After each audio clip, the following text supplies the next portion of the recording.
On this episode of This Week in Space, we're talking about the Mars sample return mission, and it's in trouble. Stay with us. Podcasts you love. From people you trust. This is Twit. This is This Week in Space, episode number 107, recorded on April 19th, 2024, Mars Sample Return Blues.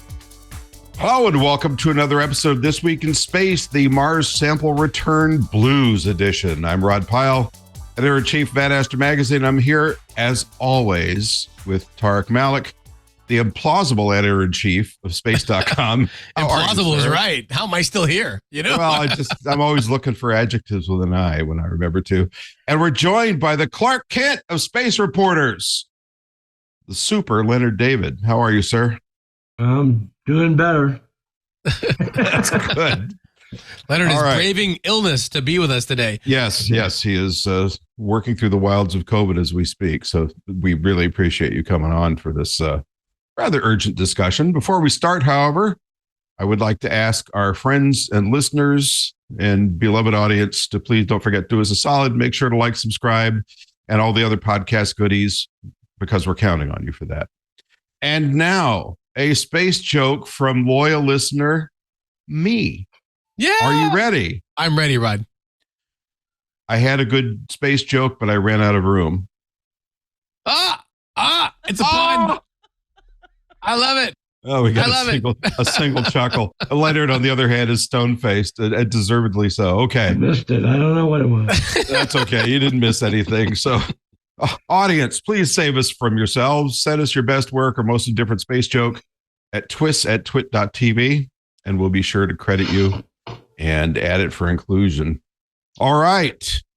Let's look at a couple of space headlines. And we'll save the Mars sample return headline for later because that's our discussion. That's the big one. But we have dragonflies in space. That's right. And this one's from space.com. I think some of these are from maybe all of them. Actually, all. Yeah. Either from space.com or Leonard David. Or Leonard. That's right.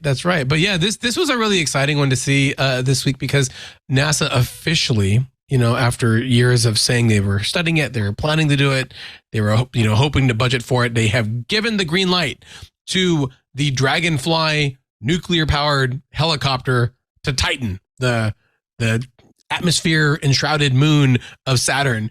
And this is really exciting because it means that in 2028, which is really not that far from now, the folks over at Johns Hopkins Applied Physics Laboratory will put their nuclear powered drone on a rocket, will launch it to Titan, and will hopefully fly the friendly skies that methane sea covered world has. And we will be able to reconnoiter Titan, much more in much more detail than we did with the Huygens lander back in 2005, January 2005. It landed right sometime after Christmas, and it'll take a good long time to get there. I think 2034 is when I saw that it's supposed to arrive.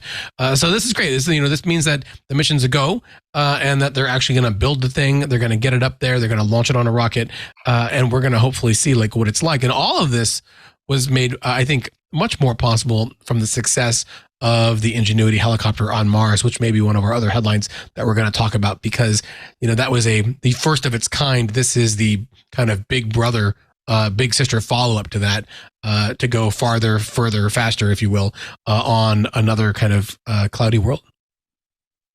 That's right. And it noted in the article that it will hop once every 16 Earth days or once per every Titan day, which I thought was appropriate. So that's pretty fast progress for something like that.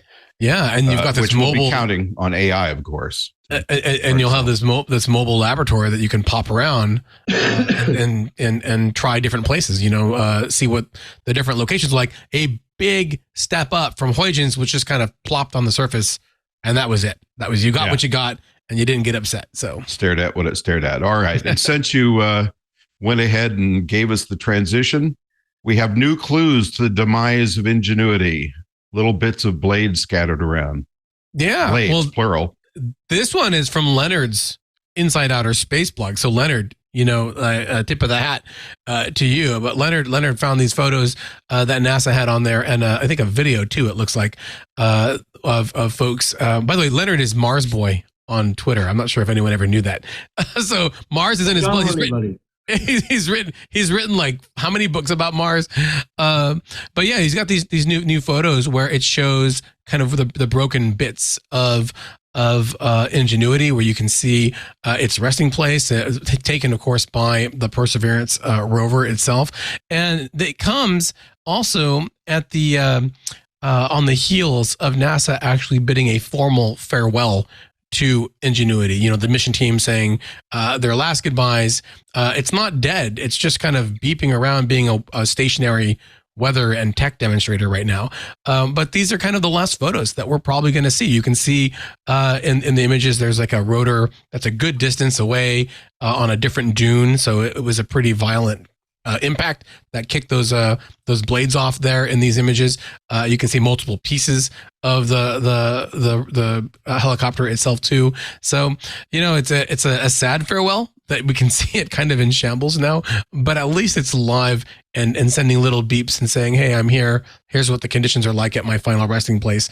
Hopefully forever. I heard that they have something like 10 years worth of data space on the rover, on the helicopter itself. Yeah. So if it does survive that long, it has the memory space to hold all that data, and maybe we can go get it later on with a Mars sample return mission. Rod? Well, and just to be clear, the rover would have to drive back to it to retrieve that data. That's right. It's not powerful enough to talk to Earth. Exactly. Yeah, let me pop in there. I'm not going to take credit.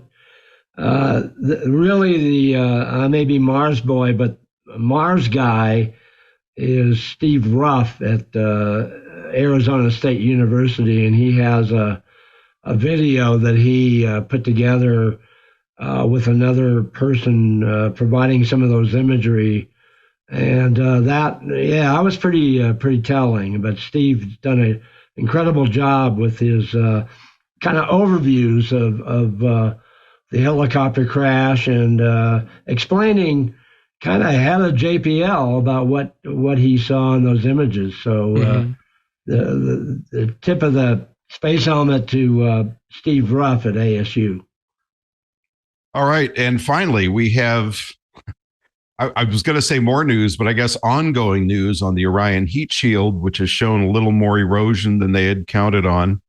And just to set the stage for this, they're still using Avcoat, which is the same material they used for the Apollo heat shields, which worked brilliantly, but it's applied in a different way. And at least according to the mission manager, when I spoke to him years ago, the formulation's a little different due to EPA regulations. So we have kind of two culprits here. We have a formulation change in the chemistry of the thing. Takes a lot longer to cure, among other things, and a very different, much less labor-intensive method of creating it than we did back in the 1960s. Yeah. And this is a feature story at space.com that Leonard actually put together for us. Thank you so much, Leonard. And so please chime in if I get anything wrong. But it's been a while since we had the Artemis 1, launch and reentry, back in, what was that? 10 years. 20, yeah. Artemis 1, the 2021, right? So, no, but I mean, we did the first test flight in 2014. Oh yeah. But uncrewed. Didn't we throw that capsule away? This was the one that they wanted to keep. And so this was like the big test of the reentry from like lunar trip, speed. Something coming in at like 25,000 miles an hour. What is that? 40,000 kilometers an hour. A reentry speed that they hadn't seen, since the days of Apollo. And like the big ticket that NASA pulled away from them is that while they have this, as you mentioned, this Avcoat heat shield on the bottom of the capsule itself, when they looked at it up close later, they saw, it did char the way that we thought it was going to do, but it also charred in ways that NASA wasn't really expecting. They had more of the material came off, burned away, from the heat shield than they were expecting as well. And they really kind of want to know why, which is something that I think the 4 astronauts that are going to ride Artemis 2 would also like to know. would like to know, to make sure that it's going to be okay. Now the spacecraft did survive it, just fine on the way back, And so that gave them a lot of heart, but they really want to understand this heat shield, going forward, because they don't want to just send one mission and then do extensive studies for years upon years. They want to send a mission every year for it.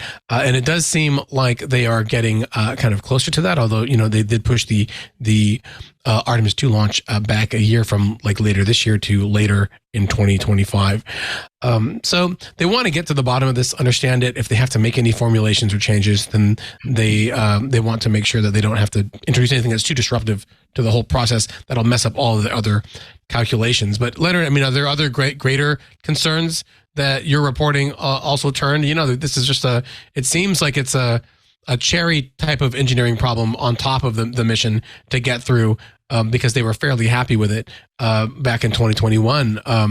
But it's 2024 and they're or 2022, pardon me, and they're still trying to get to the bottom of it. Yeah, I think I wrote in there they hope to get the final report out by spring.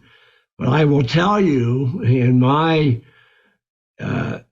diving in on that story, it took me months to get people to comment. Mm-hmm. And the more that I didn't get comments back, I kept thinking, is there more to this than, what the story is about? Is there something, that we really have got to get? I don't want to put people on a heat shield, that we're not sure exactly how it works. So that story was, it took me a while to get people to comment. I will say the JSC Orion office did respond to my queries, and that was to their benefit. But I had a hard time working with the trying to find the contractors that actually did the tests. Mm-hmm. I wanted to. All I wanted was pictures of the tests, and I couldn't get those. And over the months, it got into, I wonder what's going on with this story. So I keep an eye on this. I'm not. Lockheed Martin at the 11th hour did come up with a good comment about what they were involved in there, helping to understand the problem. Mm-hmm. But let's see what the problem came out to be. How significant was it or wasn't it? So, yeah, I don't want to put people on something we're not sure how the heat shield works. That's not a good thing. At 25,000 miles an hour, it goes real fast. Yeah, for sure. Just a point of detail, if you ever burned a cork as a kid, maybe I was more of a firebug than most of you. It's kind of like that. So the heat shield's designed to char. That's the whole point. And it's designed to ablate to a certain amount because the erosion of the heat shield is actually part of what takes the heat away, besides the sort of plasma bell it forms. But you don't want material to depart unevenly or unexpectedly. So that's, I think, what they're trying to track down. All right. We are going to go to a short break and we'll be right back. So don't take your heat shields anywhere. This episode of This Week in Space is brought to you by Wix Studio. When I set out to build my own website many years ago, I started out with Wix, and I've been a happy customer ever since. It gives me the tools I need to do a responsible job on my own. And you can go check it out at pilebooks.com and tell me what you think. But for now, instead of reading you another, let's be honest, boring ad script, Wix Studio just sent me a new wild-looking website to scroll through and tell you about. As you can tell, I'm already excited because it's a space-themed site. I think they may have made this just for us. Okay, let's see what this scrolly telling is all about. Here's an astronaut falling through the clouds. Now there's two planets that are crashing into each other. Look out. And this text is popping up as I scroll. That's useful. It's telling me about the search for other species. And now we're talking. That's my kind of thing. We've got a spaceship. This is pretty amazing. I feel like I'm actually in space, and I like being there. It's wild how you can do all this without using code. Now it's your turn to lift off. Build your next web project on Wix Studio, the platform for agencies and enterprises. Go to wix.com/studio or click on the link on the show page to find out more. So, Leonard, just as a reminder of your bona fides, if you will, you've been covering space for, I think, 150 years now, something like that? Yeah. I was there. You started I helped Tsiolkovsky do his equations. But you started in DC in the 70s, is that right?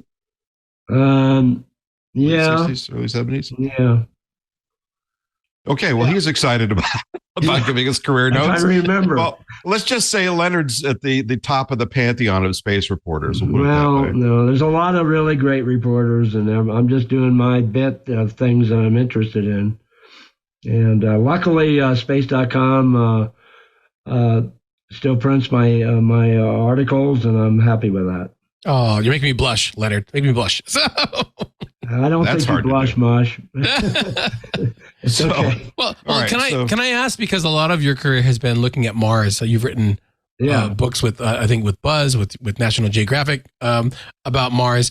Is there something about Mars in particular that captivates you, as opposed to other, space flight, astronomy types of things that you've covered, or is it just that it's that next planet over, our next door neighbor that is forever out of reach, always 20, 30 years away from us, or that has so grabbed you?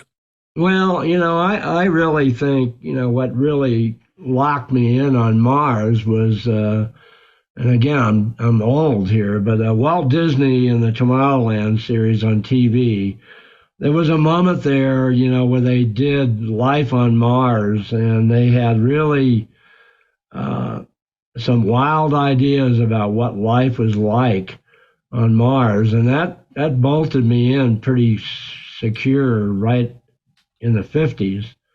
And then to see the Mariner series, and we were getting out there, and then Viking.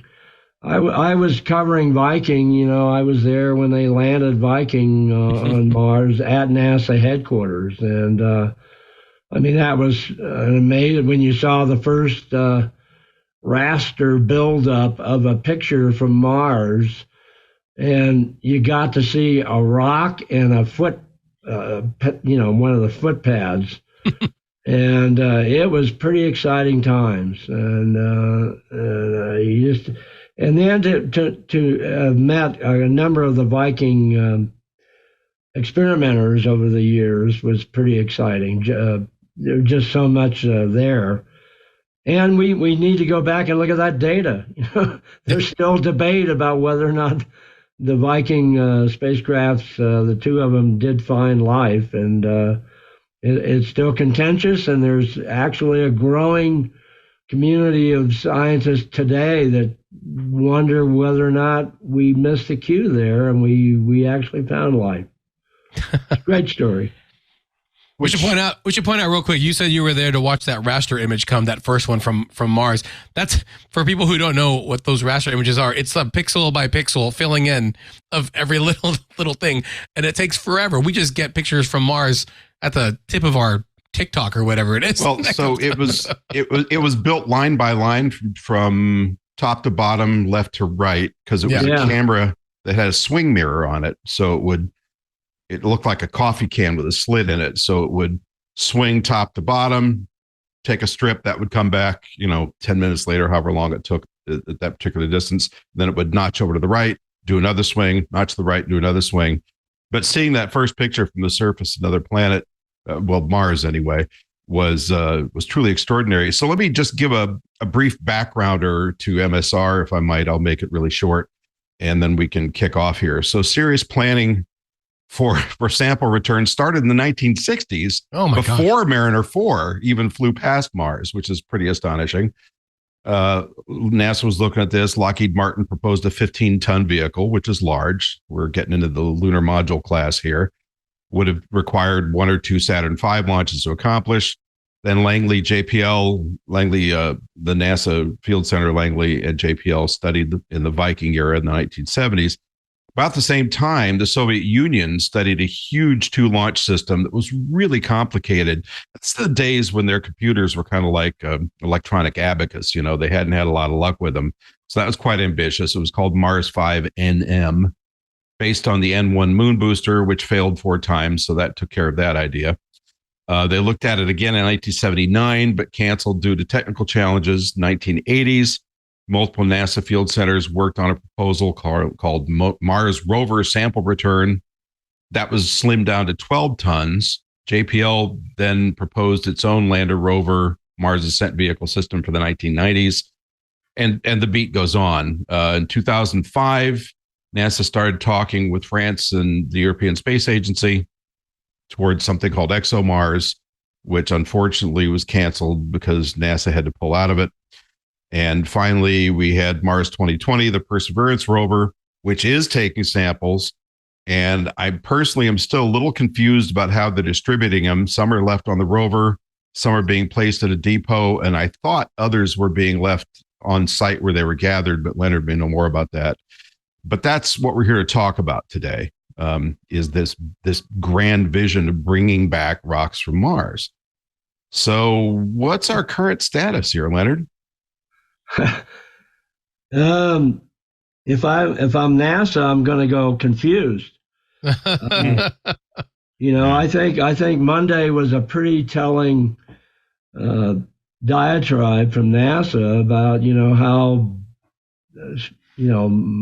messed up everything is, and everybody's responding to this independent review board who pretty much put the kibosh on the Mars sample return as we now see it. Nelson, the NASA chief, on Monday pretty much said, hey, this doesn't make sense for $11 billion and moving it out to 2040 to return samples. What are we going to do? So they're going to open it up to industry, and they're going to open it up to academia. And I've been here dozens of times, and here we go again. So there's something, this Mars sample return is sort of a symbol for NASA and how things are going with the agency at large.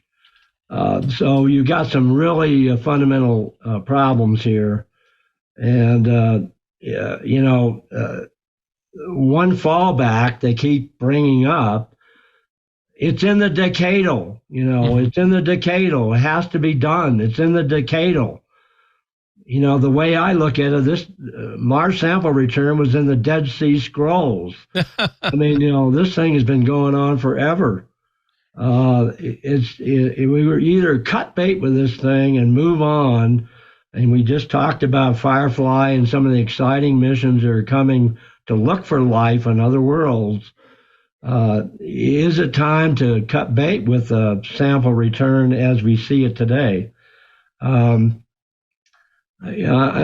almost livid, with given what NASA came up with, and they're going to have to be held accountable. And I've been on the emails this morning. There's a lot of people mad. You haven't seen this story yet. What the reaction from the community is going to be.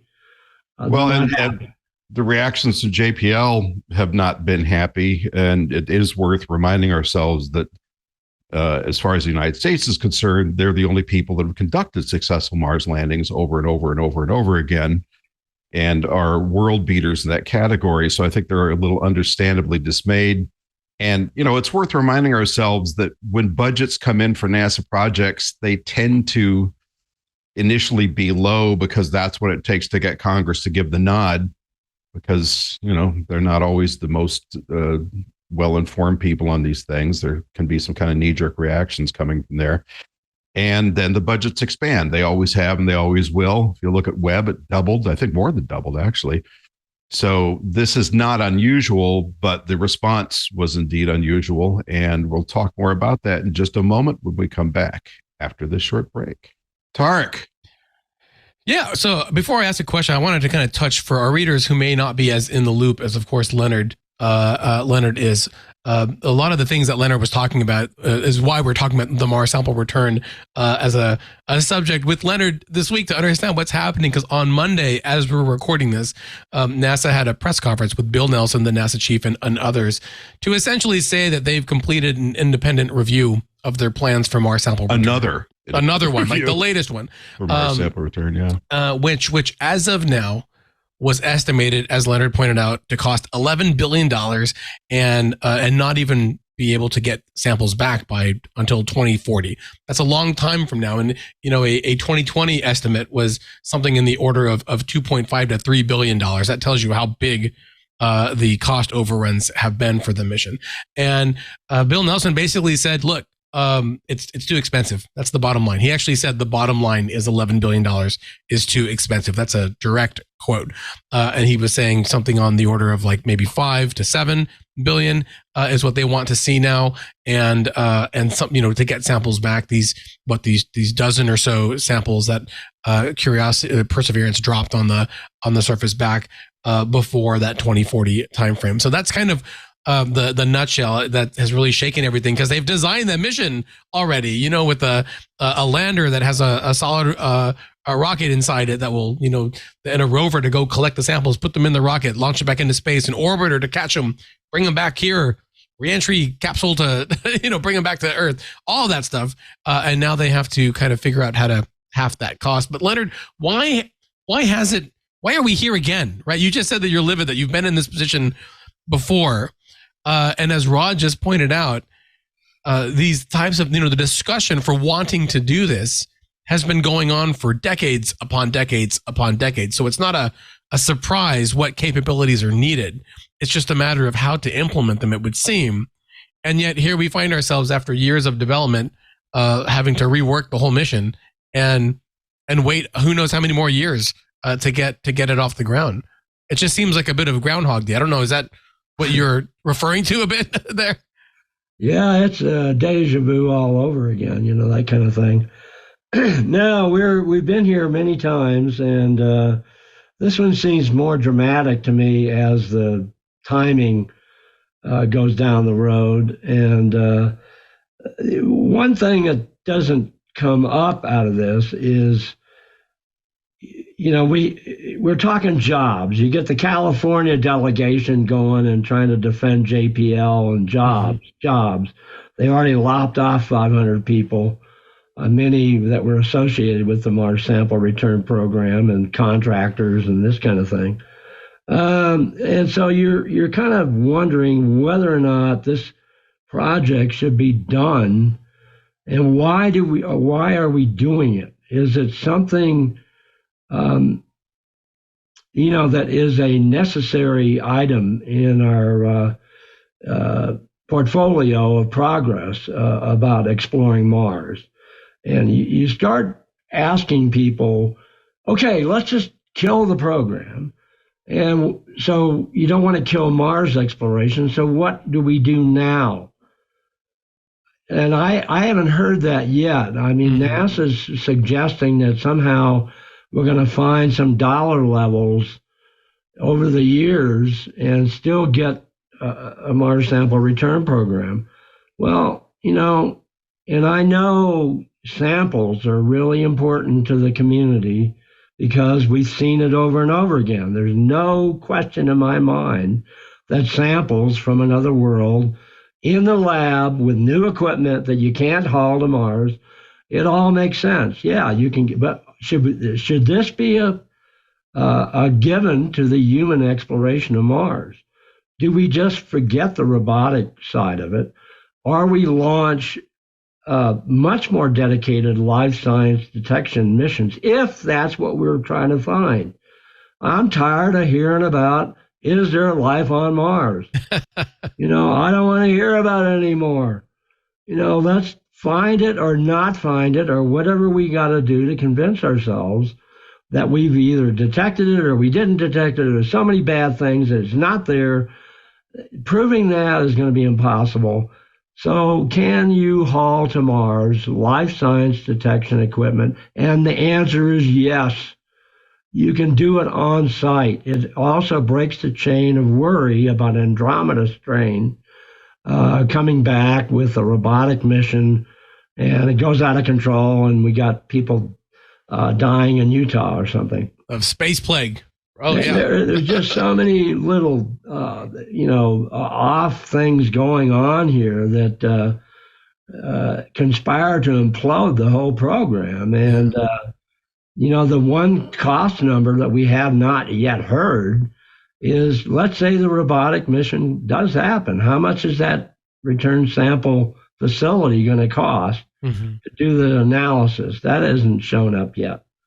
I somewhere out there studies and they've got them going, but how much is that going to? It's a CDC for extraterrestrials.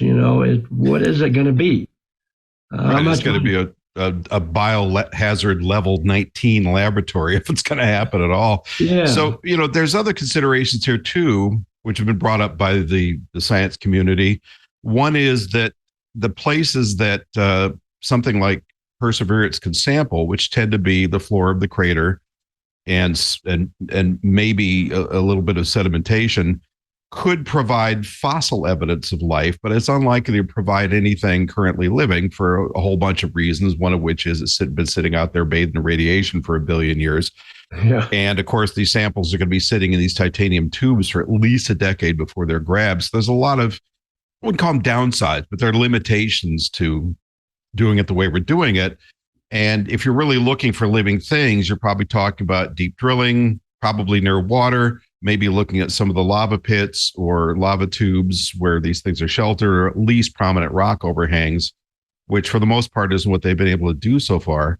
I would also add that one of the recent developments, Tarek, which I think was in one of your stories, was I couldn't quite get a full beat on it, but it sounds like they've canceled the idea of a fetch helicopter, at least for now, paused it, let's say, and maybe even of a fetch rover, because they're estimating that Perseverance will be robust enough to drive back to wherever this vehicle would come down, the sample grab return vehicle, and be able to mate up with the rover and just pull what's out of its onboard cache, which the backup samples that it has. Makes an awful lot of sense. And finally, I would just add that there are also those, including our own Pascal Lee, who pointed out, well, it would be very cool to have current surface samples. We have pieces of Mars on Earth. We have 350 identified meteorites that are clearly, bits of Mars that got knocked off by a collision and came here. So while they're far from pristine, having traveled through space for God knows how long before they re-entered at high temperature, we do have Mars minerals. So it's I think more about soil chemistry and, like Leonard's saying, possible organics that we might find that would make this interesting. So Leonard, I think one of the things you've written about and that we hear a lot about is this Mars ascent vehicle. This appears to be a major tripwire in this whole thing because of mass and complexity, because basically you have to land a rocket on Mars. You have to land this thing on Mars that can rocket back up to orbit. And then it's got to rendezvous with something else in orbit that's going to bring everything home. And apparently this is a lot harder than we might think. Right. Well, that's, they spent already a pretty good chunk of money on lobbing that thing off the lander and then air igniting the vehicle with the samples already in there and getting them up. Yeah, so it's kind of like a Polaris missile, right? It pops up about 15 feet. That's Lockheed Martin and Northrop, and they got involved in this, and they're using some of their that kind of technology. I will say the looming thing is back to China, and it's also ExoMars is going to go by the European Space Agency, and I talked to the head of the ESA at the symposium, and he's very excited about drilling down 2 or 3 meters with ExoMars and looking for life. So it's the drill baby drill scenario. You got to go down. If life is there, we find it subsurface. Is ExoMars still going, or are you talking about the Chinese rover? Both. The Chinese, they're looking at, I think the last thing I heard was 2030. And before I forget, what's not showing up in China literature yet is what are they doing about back contamination? I've not seen iota about what, and we don't want the Wuhan lab scenario for Mars. We got to understand what they're thinking about when they bring samples back. ExoMars is on. NASA is going to be providing the launcher and the retro rocket engines and a power pack, nuclear power pack. So that's what the ESA guys said. So we're supposedly in pretty good lockstep on ExoMars as a robotic mission from Europe. And that mission's been delayed. It's not confusing at all. that ExoMars mission has been delayed, of course, because it was originally going to fly on a Russian rocket, and then Russia invaded Ukraine, and they scrapped all those plans. But now they've got a rover and lander with no ride, and so they're able to come up with different plans for that there too. So all right. Well, we will be back with Tarek's next brilliant question after this short break. So hold your breath. Leonard, I wanted to kind of go back to something that you just mentioned earlier about, does it matter where we do sample return? We've been talking a lot about Mars sample return on Earth, and NASA has that whole Ares facility for astromaterials at the Johnson Space Center, where they just recently got, I think, some samples from the OSIRIS-REx asteroid Bennu, and they got those ones opened. Can you imagine getting samples from Mars and not being able to open the container like they did with Bennu? So keep those screwdrivers. I know. So it's but you said or something that I was surprised to hear was that the types of instruments that we have now that we would use to analyze Mars samples on Earth, that we could in fact get them, with the crew onto the surface of Mars. And so I'm curious, what are the key fundamental types of gear that you're hearing from the scientists that they want to test? And then just kind of as a caveat, we've talked about all these tantalizing samples that Perseverance put together, but they want these astronauts on Mars to look for water. And it seems like that's a better place to look in the ice for signs of life anyway, to get the samples there. So why not just go straight to do that? Because on Earth, where there's ice and water, there's like little critters and bacteria and all sorts of stuff, life, teeming in that stuff. Yeah, well, I think, with a little bit of money, I think, you put it out there and ask people, what are today's technologies from micro devices to perhaps slam dunk a finding on Mars itself about life? I mean, what would it take? And again, I want to go back, and I agree with everybody. It's great to have the samples back in the lab. I agree. Now we're just talking about would they be returned by humans? Would they be returned by robotic craft?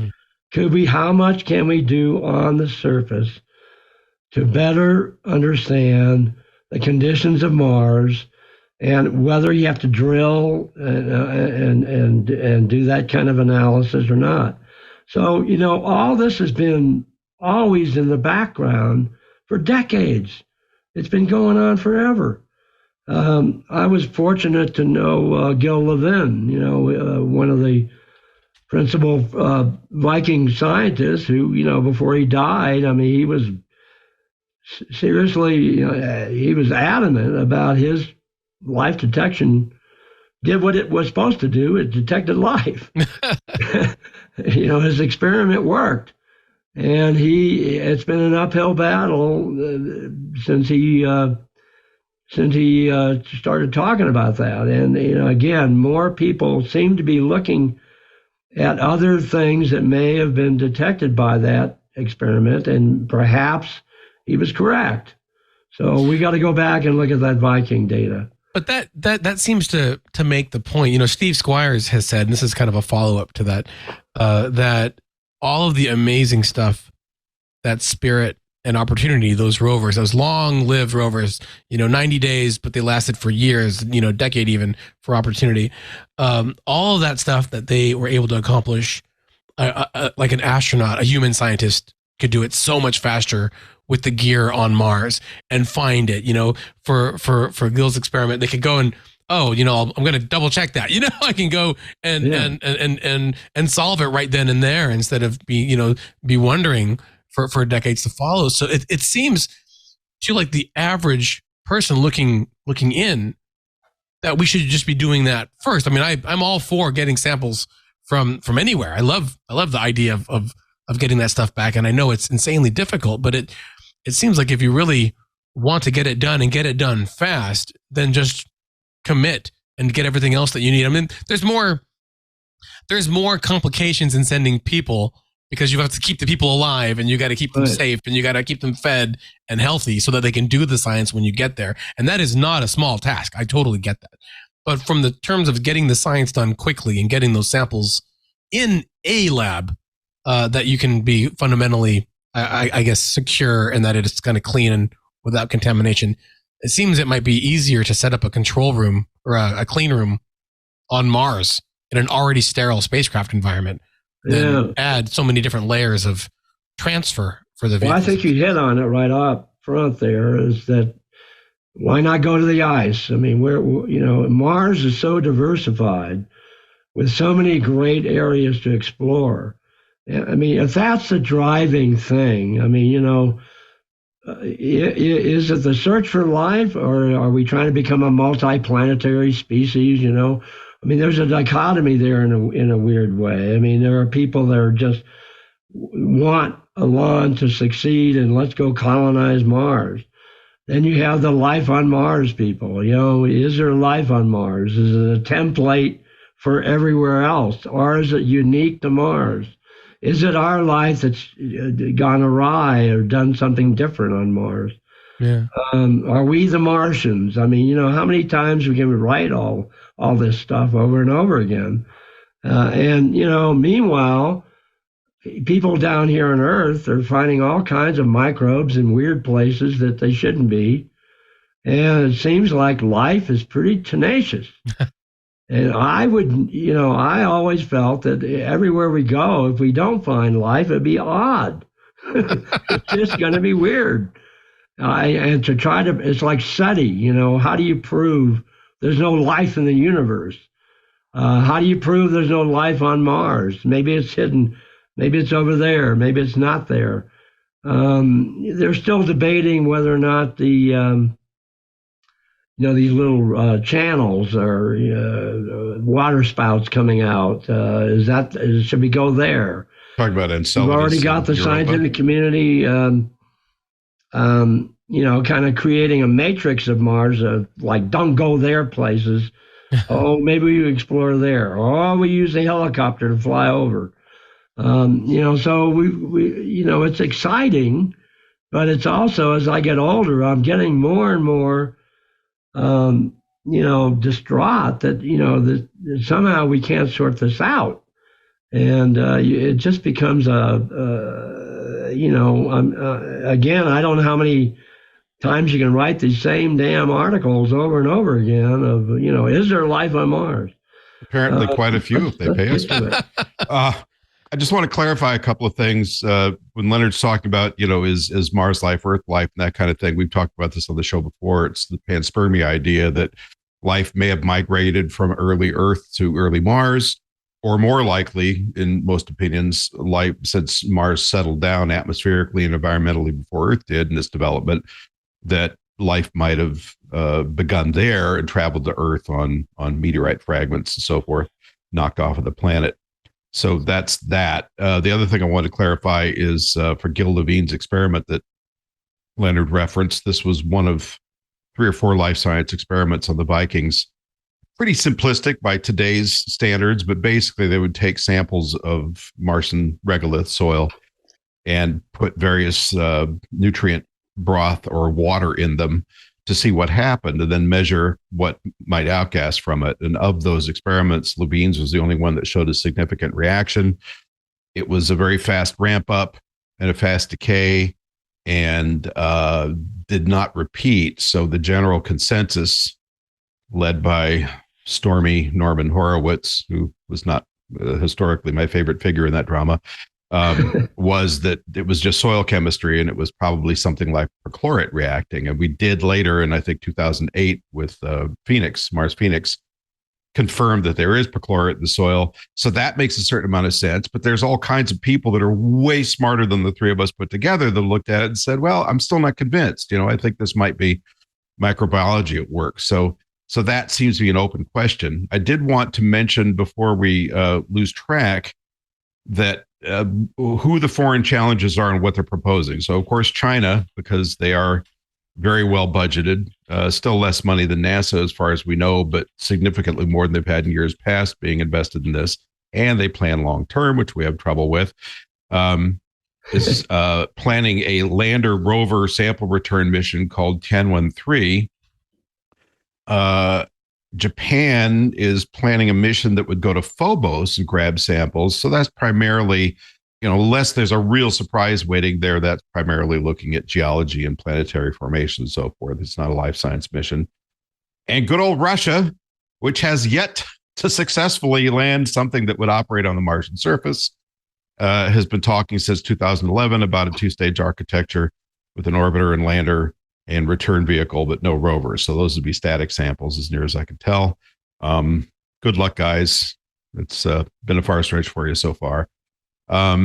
So let's come back after this next break and talk, Leonard, about Starship, because we seem to have opened the door and invited, without specifically saying so, but a lot of people think what Nelson was basically doing was kind of throwing open the door to SpaceX saying, hey, can you please do this with your gigantic rocket and take 13 lead rovers up to Mars and let them go gather samples and bring them home with only 150 orbital refuelings. No, I just made that last week.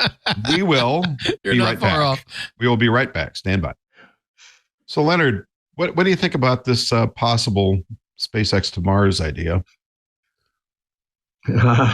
Not in broad terms. I mean specific to this. Sorry.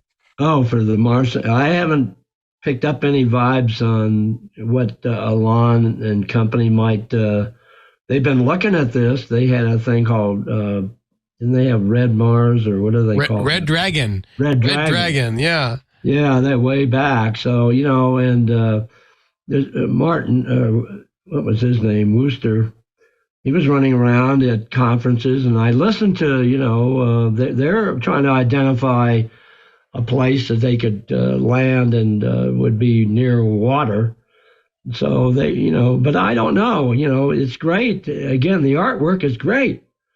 The artwork is great, but I haven't if only artwork would get us there, right? Yeah, well, so much of it. I love artwork, and, I like to write, but I think the artwork speaks volumes. But, we'll see how Elon does on, if he gets to the moon with the Starship, that'd be a positive thing, I would think. So that's very subtly put. And he did tweet out after Nelson's press conference. He did tweet out something. I don't have it written down specifically here, but something to the effect of, we could do that. It's easy. Yeah. I'm paraphrasing here a bit.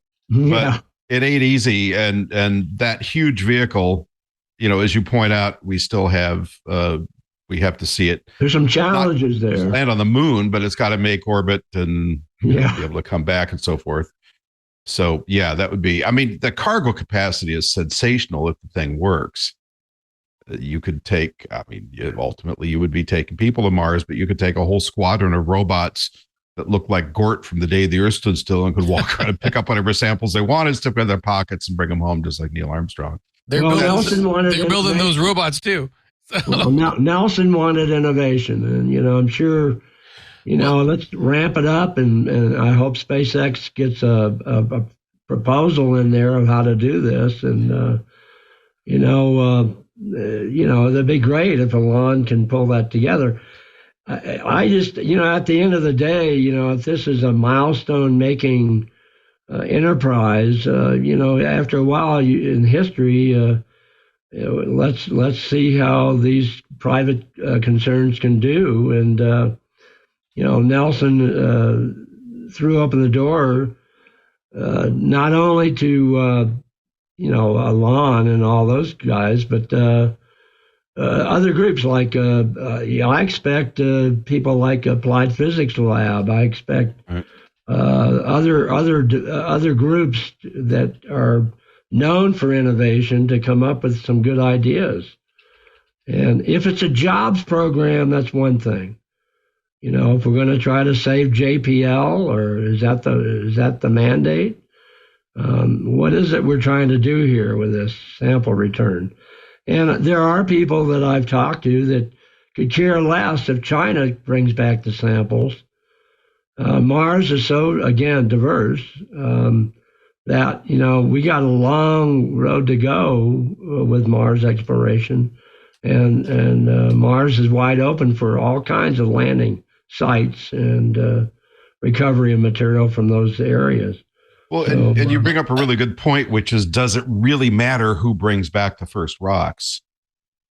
Some people are, I just saw Lou Friedman had a nice editorial in Space News. And, a little bit of a flag waving thing, you're a loss of American leadership and this kind of thing. And that's fine. I mean, there are people that, Europe and America leading the charge and bringing samples back from Mars. Is that really, and at what cost? And, what gets deferred? Because I don't even know what kind of numbers we're going to be talking about a year from now. Mm-hmm. They'll probably be wrong because then you get into the test program and things go awry. Right. And you wind up needing more money for these things. And so, it's definitely a shake-up time. And, we're beyond wake-up call. Yeah. This is a ultimate room service that's required here. To clean out the bugs of the past and try to stamp together a program that makes sense given budget reality and leadership and all the other things you want to throw on the wall. Yeah, I meant to ask Leonard. But by the way, you asked Rod about if it doesn't matter if it isn't us. There is at least some precedent now with China opening up samples of the moon's far side, right, to foreign scientists too. So we've seen that cooperation, although it did take several years for that that sharing to take place. And I can see there'd be a much bigger scramble for samples from Mars to any country that is able to bring them back first. But what you mentioned earlier about kind of cleaning house, Leonard, it really struck me of a similar vibe from 2019 when Mike Pence stood in front of the National Space Council and said, that the Artemis program at that point was so far off track they had to get it back on track, quote, by any means necessary. And here we are with another mission that they're saying they want that it's off track and they have to get it back on, through new innovation, and some other kind of not a magic bullet, but like a no nonsense bullet, if you will. and we saw it. We saw it when, to a lesser extent, when they canceled AMS, but the alpha magnetic spectrometer. No, we're not going to do that, even though we've already built this $1 billion device for the International Space Station, and they eventually, greenlit an extra space shuttle mission to deliver that before they retired the program. And James Webb too, you mentioned that, so far over budget, so many missteps and mistakes in the testing and everything that they had to do things over and over again. And yet, even though it was so far over budget, they did get it up there. It went okay. I think more than okay when they deployed it, and it's returning really good science and will continue to do so.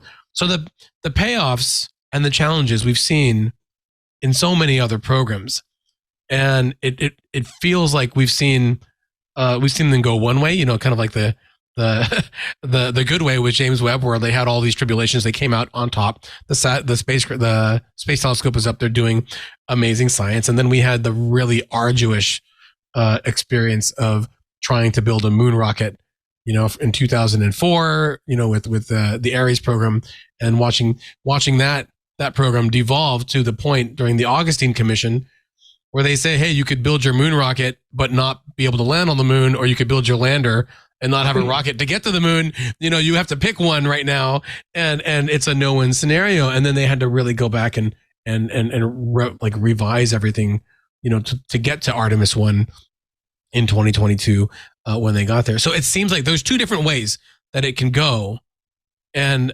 I'm wondering, is it too early to know which way this whole MSL, Mars Sample Return, MSR, I keep saying MSL, so is going to go, or do you think that the trend will be towards the positive?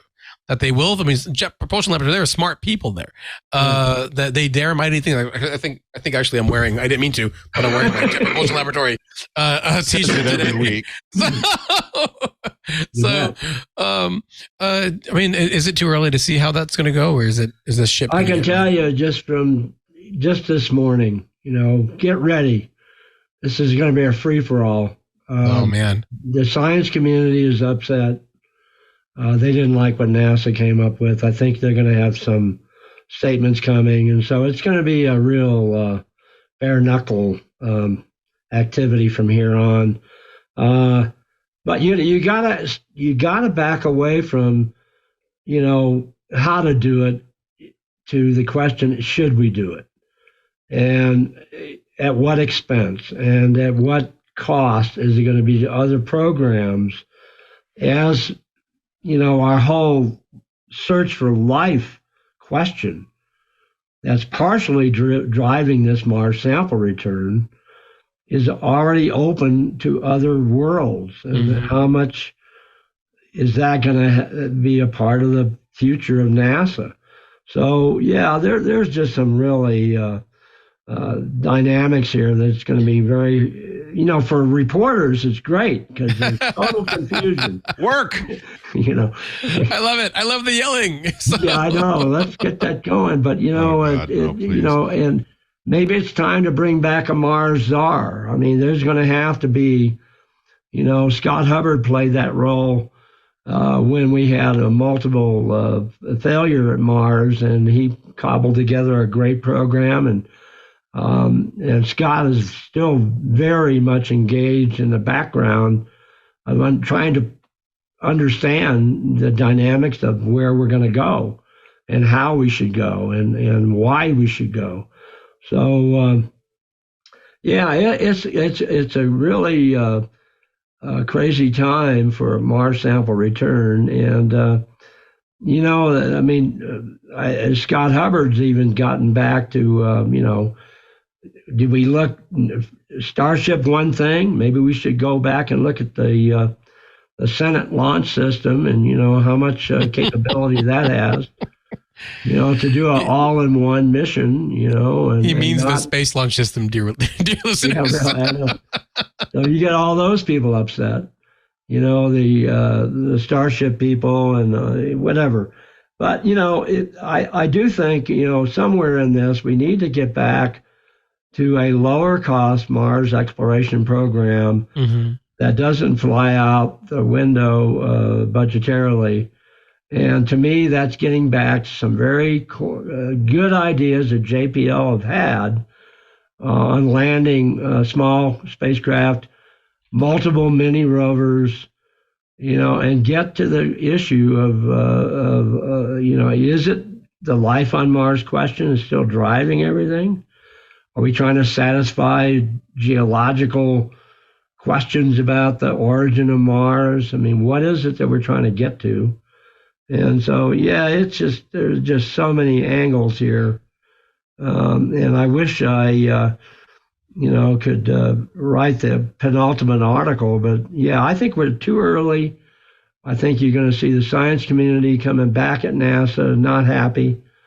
There are other people that are really beside themselves of what happened on Monday. So, is there a fear, Leonard, of slipping into a faster, better, cheaper mentality that led to a lot of very like embarrassing failures, during the golden era at NASA in the 90s, where you've had, spacecraft, missing the planet entirely because of like a metrics thing or like the Mars Polar Lander, crashing into it because of this mistake or not. Or, and this is the second part of this question. Is there an embrace of that? Like what we've seen with the Artemis program, where they launched 10 different other spacecraft on the Artemis 1 mission. And they said, NASA did at the go-get, hey, these are cheap spacecraft. They may not all make it, but if they do, if one or two does, hey, it's like gravy, for it.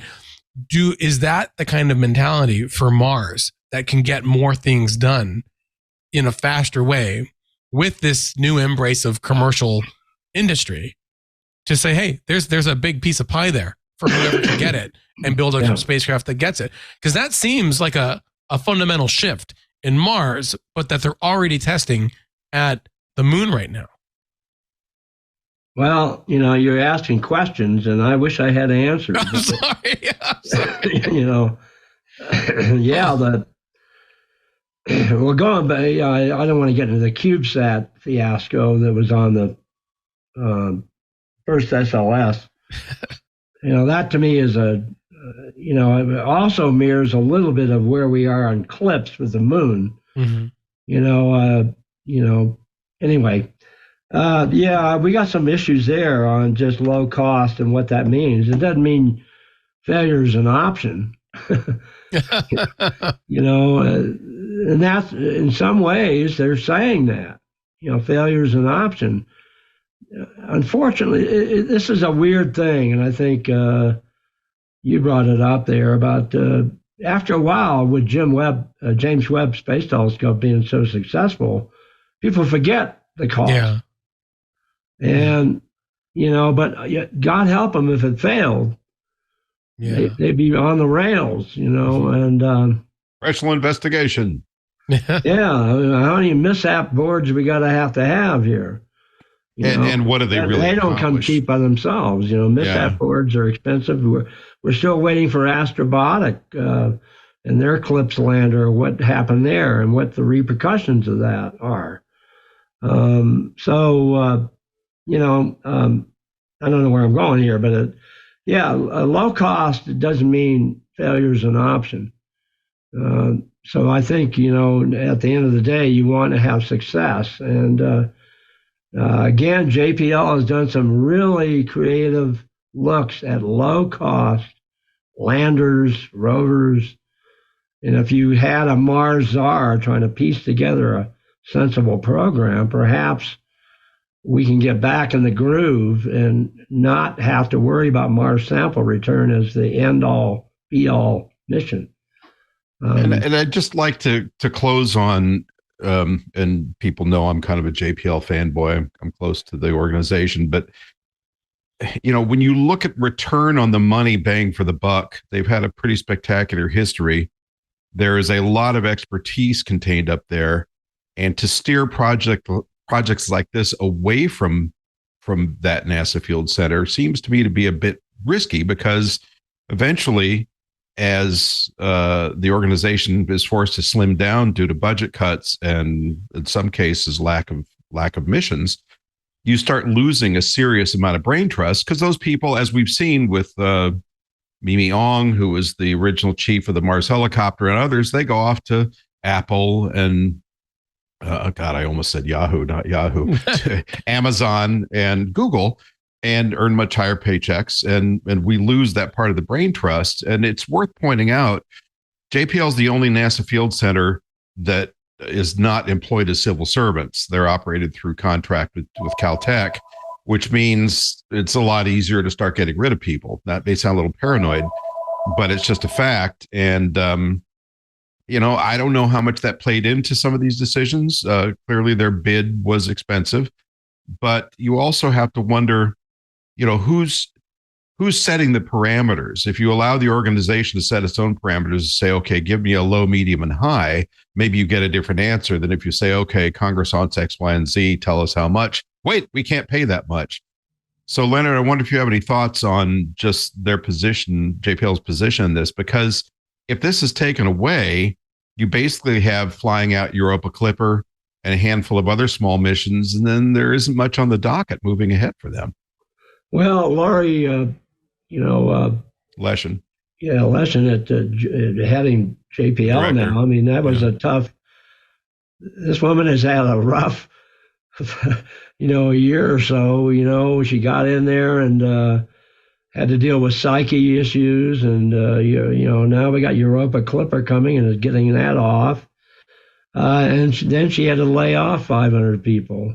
And in talking with her, I'm still not clear how that was delegated, what parts of JPL were cut. Her comeback is always they didn't hurt any of the core capabilities of JPL. Okay, what's that mean? I mean, what are the core capabilities? One of them is Mars exploration. Right.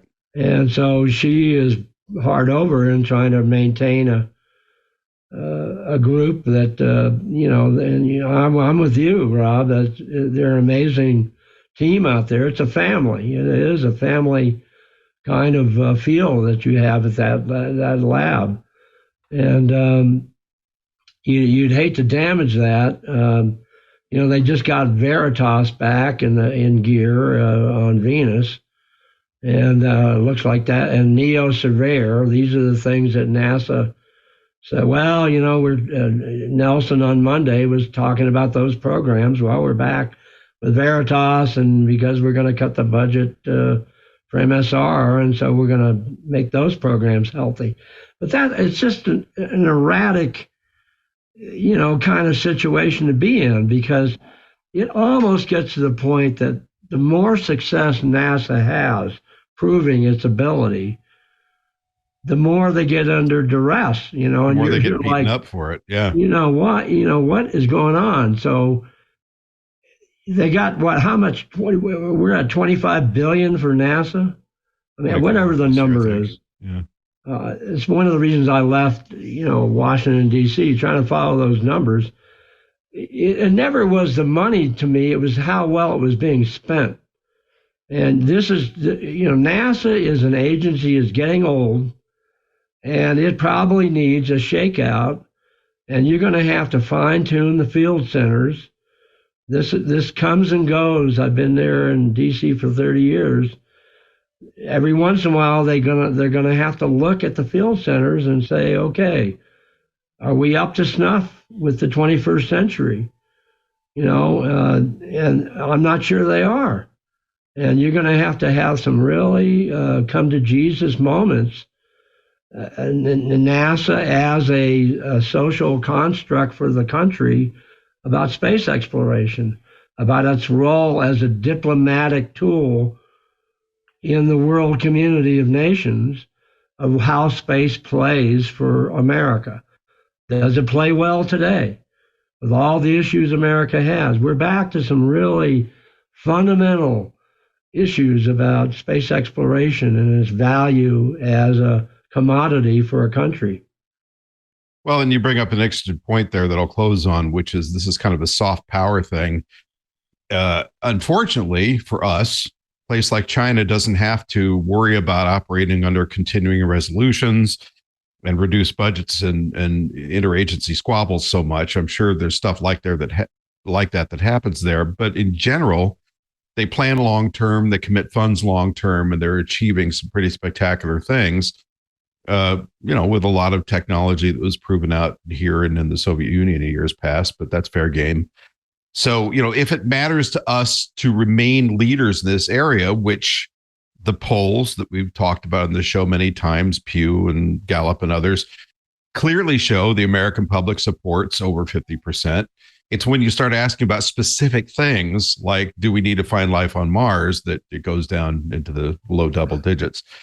Be that as it may, we'd like to thank you all for joining us today for episode 107 of This Week in Speech, This Week in Space, This Week in Speech, the MSR Blues edition. Don't forget to check out space.com. The website is, of course, the name, and the National Space Society at nss.org.